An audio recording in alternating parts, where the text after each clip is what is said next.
Magandang araw mga kasaulo! Kumusta po kayo? Kumusta po ang lahat?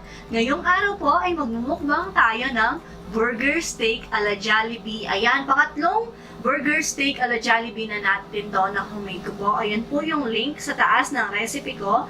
Tapos meron din po tayo ditong manok. 5 pieces of fried chicken. Tapos meron tayong masustansyang gulay, of course, pipino, kamatis, at saka lettuce. Tapos meron din tayong kanin dito, meron gravy dun sa side sisaw, tsaka yung gravy din sa ating burger steak. So, ayan mga kasaulo, huwag na nating patagalin pa. Saulo-saulo po tayo, mga tao po yung Kapampangan. Pero po, sabay-sabay po tayo. Bali, yung unang dalawa po nito, wala pa po tayong rice na. Itong pangatlo, may rice na po. Ayan po. Tara po, sabay-sabay po tayo. Ay, isa kasi po pala si Princess Food Vlog. Paki-subscribe po. Pag-check na rin po siya, isa po siya mukbanger din na nagluluto din po ng mga budget-friendly na recipe. Tapos at the same time, kumakain din po. Ayan po, si Princess Food Vlog. Tara po, anong tara na po to? Ayan, mainit-init pa. Tikman niyo po, Yan, binos na po natin dito. Para minsanan na lang. Uy, uy.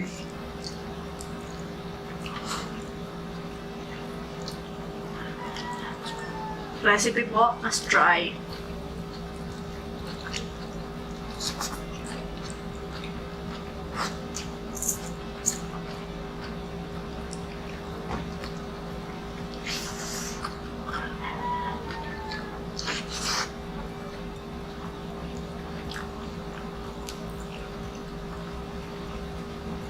Kahit mataba po sila, luto po yung loob.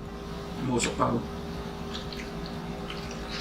Mas malaki yung mga ngayon kaysa sa dati.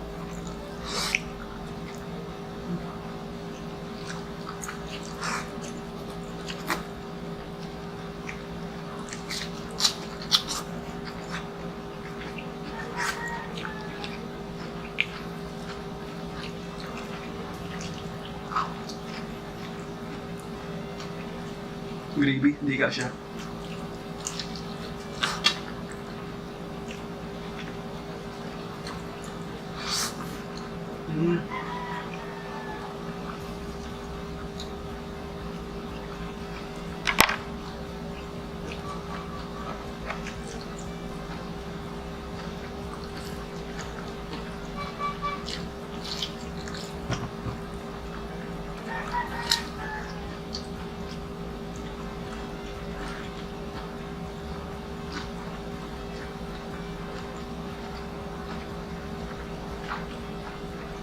Kanina pa ako uaw. Uaw.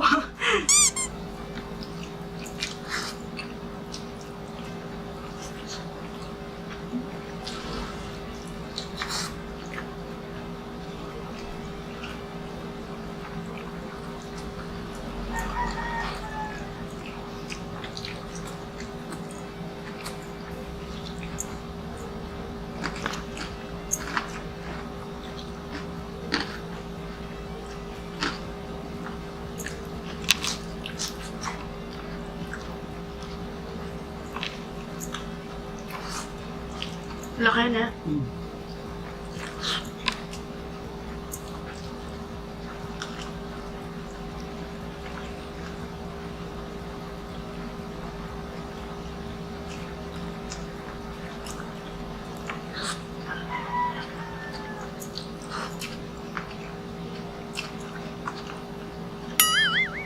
Panalo talaga, grabe.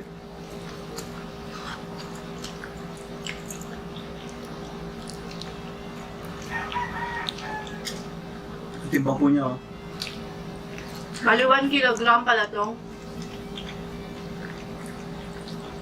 burger steak.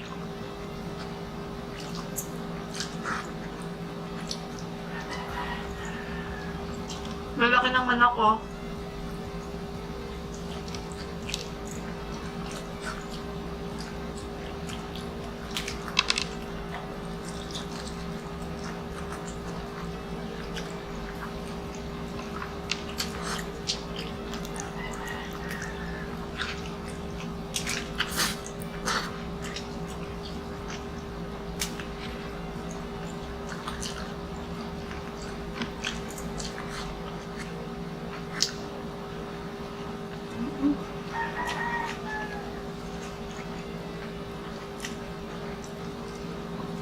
Grabe yung init ngayon, no?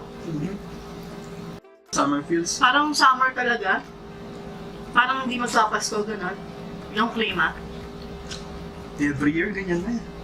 Simula dati. Tapos di man masyadong maulan, no?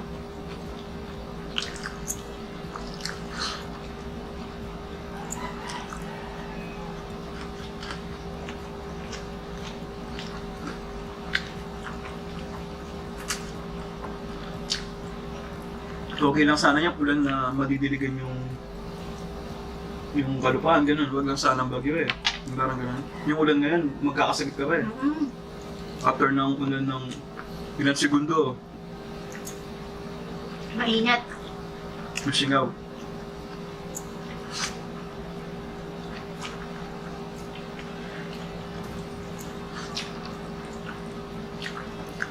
Kasi yung mga dam natin, natutuyo din eh.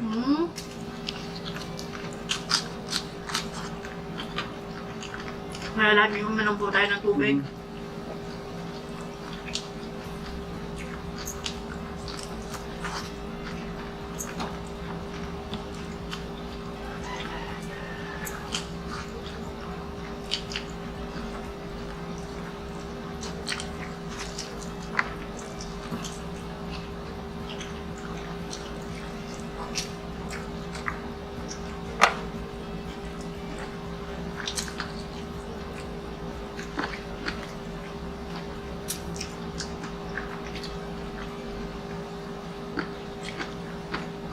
May nagro-rosaryo na.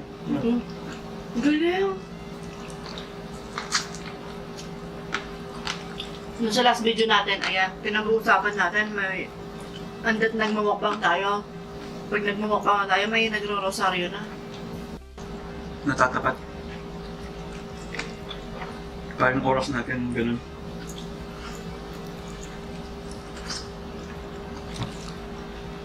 Kung di po alas 12 ng tanghali, alas 6 ng gabi, ganyan. Init? Init pa? Nakagat yung daliri ko. Kaya pala may narinig akong tunog.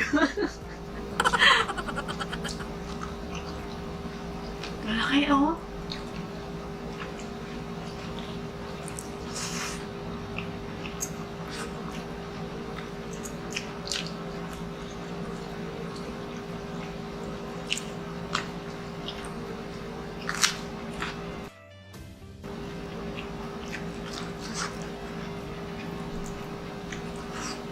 Yung mga anak mo, ginawang pang sabaw yung gravy. Tapos hinihigop ni Rai Rai. Narinig ko sila kanina.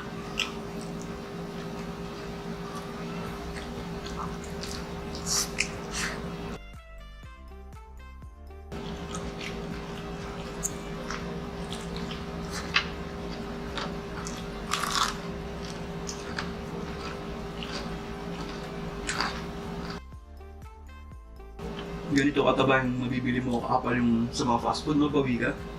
Mahal naman yan.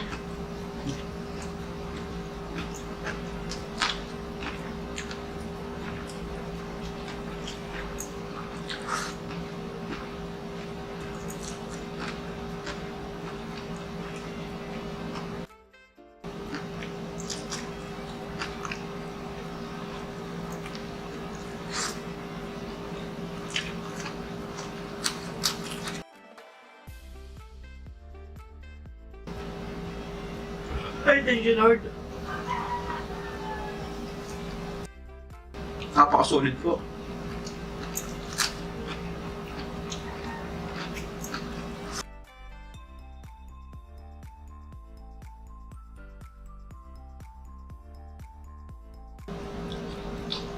Nagpapagisa. Sobrang rinip.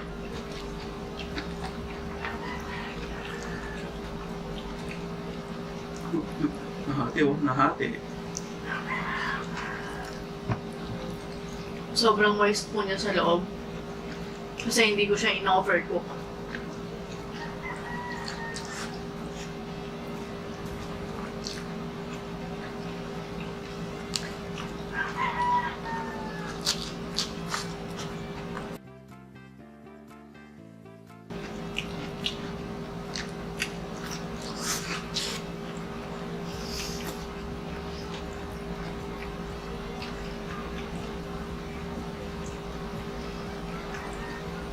Parang ano yung bibig mo, ano tawag doon? Grinder ba yun?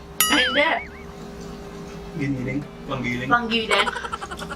Tignan niyo mali sa yung sarap ni Sansa.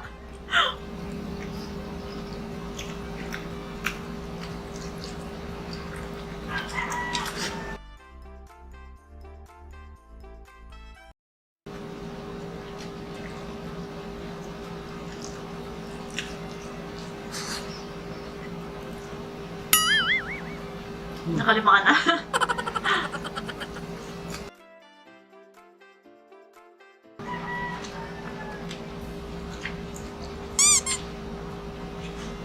Nakaka-refresh yung gulay, nakakaganda talaga. Burp.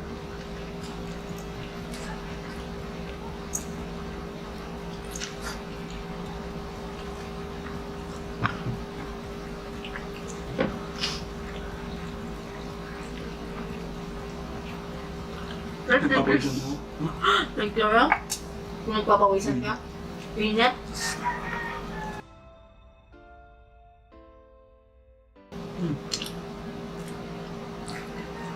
Buwasan ko na po yung sa kanya. Kahit naman sa mga past video natin, may kanin ba ako doon? Halos nakakadalawa-tatlo lang yata ako, ha? Maliliit pa yun, ha?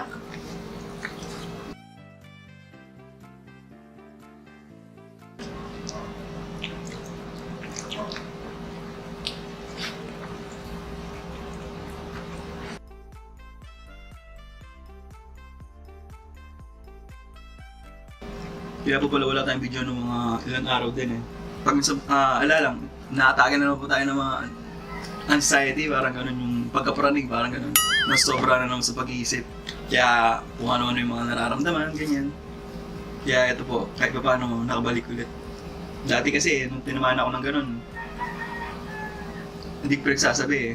Ako lang mag-isa ganun. Yung ngayon sinasabi ko agad kay Sal. Tinutulungan po ako ni Sal. Minano ka rin, sabi ko sa kanya. Sobrang pag-iisip. Pag alam kong wala na siya masyado sa focus niya, ayan. Minano ka rin, sabi ko sa kanya. Na paano ka, sabi ko gano'n.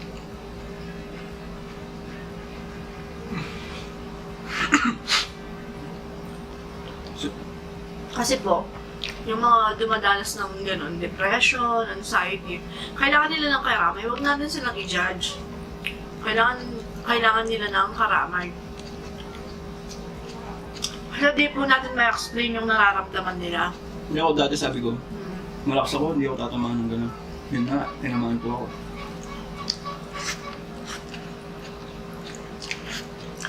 Sobrang responsable. Ayan, anong naiisip niya? Overthinker po. Yun yung problema minsan. Pag sobra ka mag-isip, kahit simpleng bagay lang, iniisip mo yung kung anong mangyayari, gano'n. Isa po sa mga problema ko yun na pinagdadaanan ko. Kahit pa paano po, nalalapasan naman. Nagdadasal, yun naman po. Lagi naman po yun. Pero totoo yung di natin alam yung nasa isip nila. Minsan alam niyo po yung para sa atin, 1 plus 1 lang. Sa kanila, mga 1 million times ng ganon. Ito po. Kaya mahirap siyang explain. Mahirap siyang i-explain. Kasi pag ganun, hindi ka maintindihan. Alam po ng ganun yan, alam po ng mga iba na may pinagdadaanan na ganun. Kasi po ngayon, in-explain ko na kayo sa kaya medyo na-overcome ko po siya kagad. Wala lang, share lang po. Kasi mga ilang araw na naman po tayo walang video eh. 4 magpa-5. Kaya lumago na naman po ako. Kasi po ako, pag ganun po ako, ginagawa po, kumakain po ako. Para malaban ako yung pag-iisip ko, ganun, ina-enjoy ko po. Pero yun yung sinabi niya yun yung kinatuwa ko naman sa kanya. Kasi dati ako kumakain siya, patago. Sabi ko, ba't tumataba yung asawa ko? Ganyan. Tapos ngayon, oo. Tapos ngayon, nagpapaalam siya. So, kain ako, kasi ganyan. Sige, sabi ko. Minsan, pagluluto ko pa siya. Kaya po, nung nakaraan, kung napansin niyo po, talaga lumobo po ako nun. Kasi doon po yung pinakamatinding naranasan ko, yung nga, kain ako, yung nga po, yung kain po ako, nakatago, gano'n, hindi pinapakita yung isaw. Bibili ako pagkain ko, tatago ako, kung nagda-diet ako, nagpa-fasting, pero hindi naman. Kaya yung mga ibang nagko-comment nga, kung ganyan yung nagpa-fasting, hindi na ako magpa-fasting, sabi nga eh. Kaya ngayon po, tingnan niyo po, simulang pagkabalik po natin, kumakain po tayo ng marami, pero naka-maintain na po. Naka-maintain. Baga wala po talaga tayo sa focus ng nakaraan. Share lang ulit.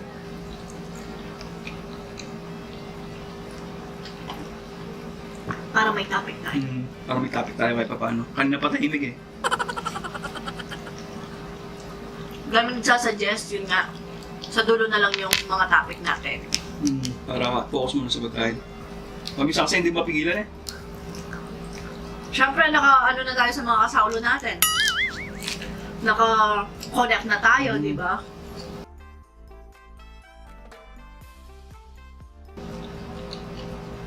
Tsaka yung dati po, pagkatapos ko kumain ng marami, ni-stress po ako kasi araw-araw. Ngayon po, kasi medyo nasa focus na po kahit paano. Kahit kumain po ako, wala lang. Ni-enjoy ko lang yung pagkain. Dati pagkatapos ko kumain, tataba ako, ganun. Ganun po yung naman sa akin kasi nga, lumubuo po ako ng dati pa. Tapos nakapagpapayat. Tapos nung dumating yung mga ganun, pag kumakain ako, feeling ko, babalik yung katawan ko dati. Pero ngayon, hindi na po ganun. Kaya parang feeling ko, na-overcome ko na po siya. Kahit kumain po ako ng marami, basta alam ko po yung ginagawa ko, babalik yung katawan ko. Parang ganun po siya ngayon. Kasi, hindi lang po yung dumadanas ng ganito. Marami po. Isa po yung reason kung bakit po tayo nagbumukbang. Kumakain po sa harapan ninyo kasi alam ko po na meron po kayong kakilala o kamag-anak o pamilya o kapatid na hindi rin mapigilan kumain ng marami. Na isa rin pong nahihirapan. Ayun nga. Papasok ko. Madaming nagko-comment kasi bakit daw ang lakas mong kumain, ganyan. Kasi nga po, may eating disorder si Sao na siya lang yung makaka-control. Kahit ako hindi ko makontrol. Pero ngayon, alam na niyang Mind over matter po talaga sa mga kagaya ko po. Kaya po ako nandito ngayon sa harapan ninyo po. Para po kung may kakilala po kayo, at least may sample nyo po. Paano ba yung sabihin? May sample nyo po ako na kahit paano, kahit kumain po ng marami. Hindi naman po sa okay kasi ako po hindi po kaya kumain ng konti. Na-stress po talaga ako. Mas gusto ko po yung kumain ako ng marami. Yun nga lang. Nakatamang oras. Ito na po yung lifestyle ko ngayon. Hindi na po ako normal. Pina-fast niya. Hindi na po ako gaya sa kumain ng araw-araw, gano'n. Oras-oras, may isipan mo, gano'n. Pag na-stress lang ako ay may nagdadaanan, doon na po ako makain madalas. Kaya bumibilog po ako nun. Kaya ito po, bumawi po ulit. Wala lang, para lang po may pagkita po ulit sa inyo, maparamdam sa inyo kung ano po ba yung reason po natin. Ito po, yung pinagdaanan ko po ulit. Para may share po siya sa inyo. At sa mga pamilya niyo po na may dinadaanan din na ganitong sitwasyon. Malay nyo, napapansin nyo na pala. Sa kapatid nyo, ganyan. Ba't lagi siyang kain ng kain, gano'n? Tapos yung dati niyang ginagawa, hindi na ginagawa. Gaya po nito nakaraan, hindi po ako nag-workout, wala po akong gana. Matamlay po ako, tapos gusto po na puso ko. Tapos parang napapatayin pa ako, gano'n. Kala ko dati, ano po yan, pababa lang sa potassium. Pero yung nga yung kaibigan ko, nakakwentuhan ko siya. Nang nagpa-check up daw siya, yun daw po yung sintomas. Yung ginugel ko nga po, ganun. Ganun yung mga sintomas. Kaya ginagawa ko, bumibili ako ng mga saging, pampatas ng potassium, ganun. Nakatulong naman kahit paano. Mga energy drink na yung kulay blue, yun. Malakas din yung matas po yung potassium nun. Pero magpakonsulta po muna kayo, syempre, hindi po yung Ako po kasi self-medication po ako. Madalas talaga. Ever since. Ayoko po nagpapacheck up kung pwede lang. Pag malala, hindi naman malala, pag hindi ko na po kaya, doon po magpapacheck up. Masama din kasi yung sobrang self-medication. Share lang po, para kahit paano po, kasi meron din pong nakakaranas ng ganun. Dinig ba ako? So, kasi parang kinakain ko Parang kinakain niya yung niya, sabi ko. Pero feeling ko po nun, nadideliver ko siya ng maayos. Pati sa personal, ganyan siya. Sabi niya sa akin, ano yung kaklak? Bingi? Ang bingi mo naman, sabi niya. Paano, di ko maintindihan yung sinasabi mo, parang kinakain niya yung mga words niya. Paki-unlock sao. Kainin ko na po ito. Habang nag-shoutout po siya dyan. Ito po manok. Ano po pumasok ng manok. Mas masarap po yung burger steak. Burger steak.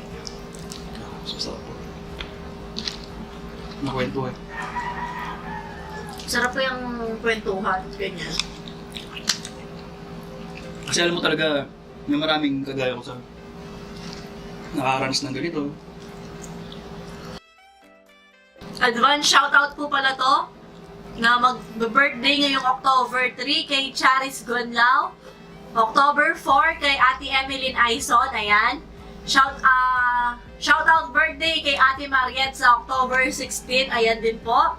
Shoutout sa kay Kuya Ariel, asawa niya, na October 19 naman, puro October kami Tapos, sa October 29, birthday ni Kuya Kevin, ayan. Shoutout din kay Novrain, Cyril, and Papa J na magbe-birthday ngayong November 4.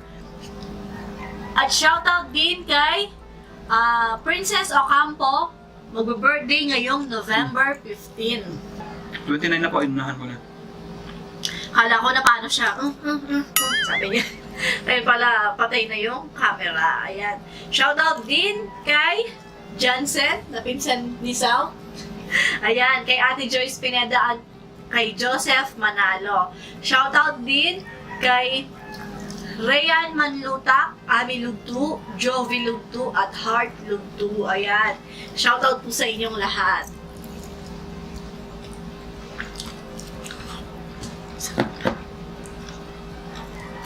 Sobrang busog ko nito. Tinatawanan pa ako ni Sa.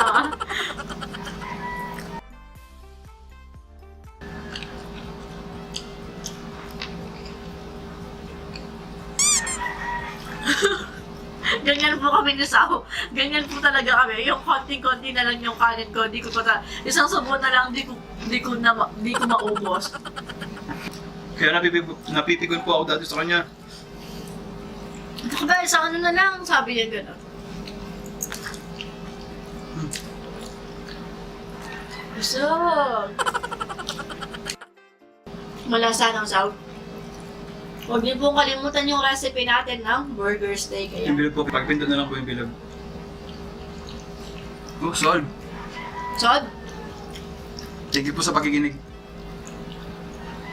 So, ayan mga kasaulo. At dito na po nagtatapos ang ating burger steak ala Jollibee and fried chicken mukbang. Yung sa susunod, paalam! Maraming salamat po! Thank you po. Ingat po ang lahat! God God bless us bless all po. po!